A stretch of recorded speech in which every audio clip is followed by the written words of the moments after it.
Hello and welcome to our similar triangles, angle, angle, and side angle, side video. So two triangles are similar, they have the same shape, but different sizes. That means that the angles are congruent, the corresponding angles, but the corresponding parts, the corresponding side lengths, rather, are proportional. So the angles are the same, the side lengths are proportional.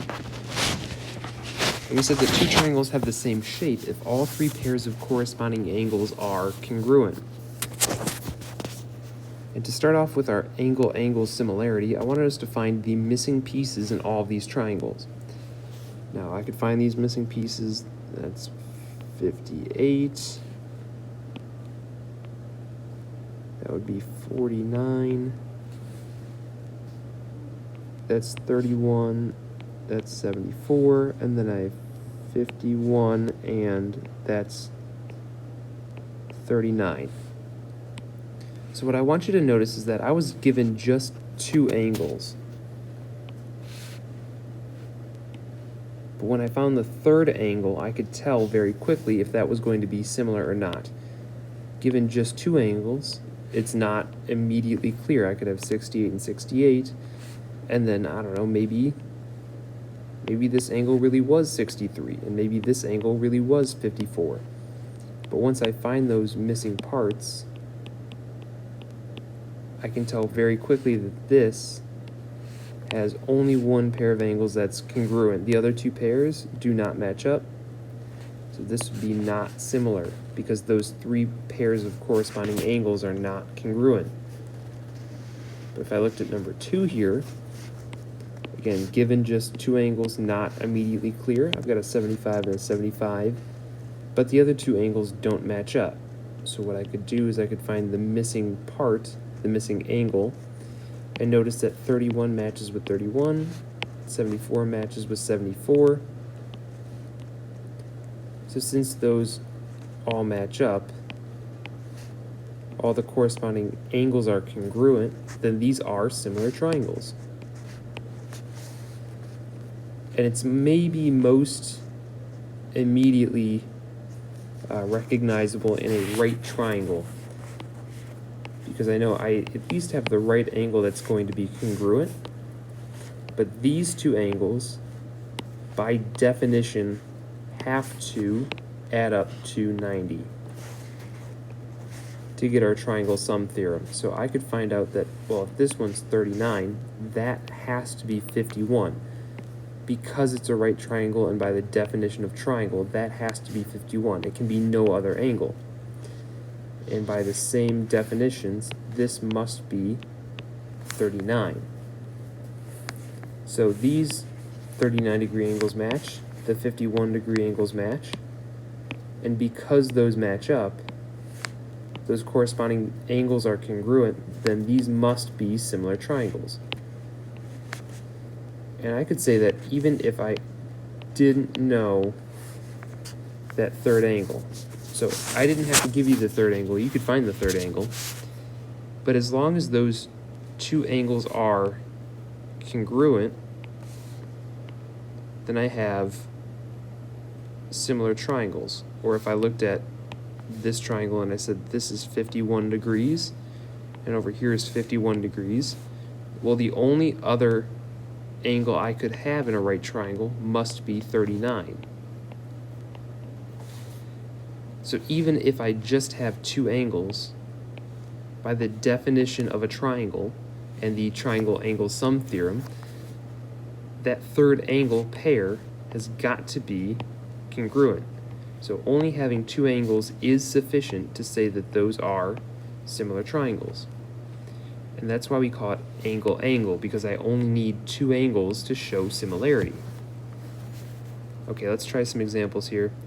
Why don't you guys take a look at number 1. I've got two angle markings here, one angle marking there, three angle markings here. So do I have the necessary two congruent angles to have angle-angle similarity? And it doesn't look like I do. So these would be not similar. because that angle is not congruent to any of these other angles. I've got 3 separate angle measures marked. Those are marked as not congruent, so that's not similar. All right, number 2 here, similar, not similar. I've got absolutely nothing marked.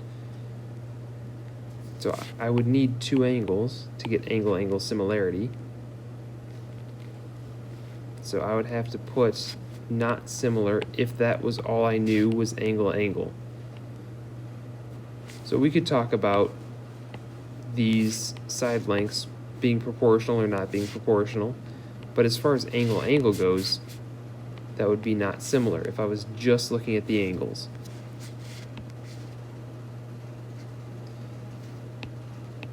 Now let's look at number 3. Again, same idea, just looking at the angles.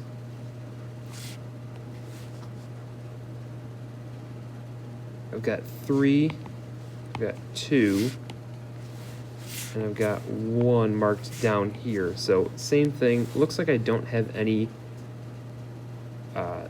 similar triangles here. But what would be an example of similar triangles by angle-angle? Well, I could have 2 and 3. If I had that, then U would be corresponding to C. Those are congruent, or they are marked as such. And then B and T being corresponding, those would match up. If I had 2 marks on B, or even if I just had 2 marks on B, I could still have angle-angle similarity because there's one other angle hiding in here that is congruent. And it's the vertical angle at S. So these angles are always going to be congruent. That's going to be the deciding factor here. If B had 2 angle markings, if B was corresponding and congruent to T, then B and T are 1 angle pair.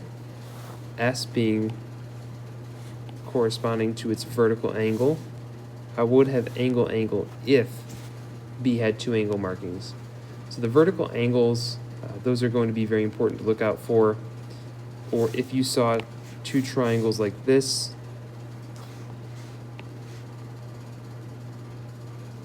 and it was marked as parallel, so I'll label this as A, B, C, D, and E. Well, I've got that shared angle up at A. The big triangle and the small triangle both have that angle. So if I pulled that small triangle,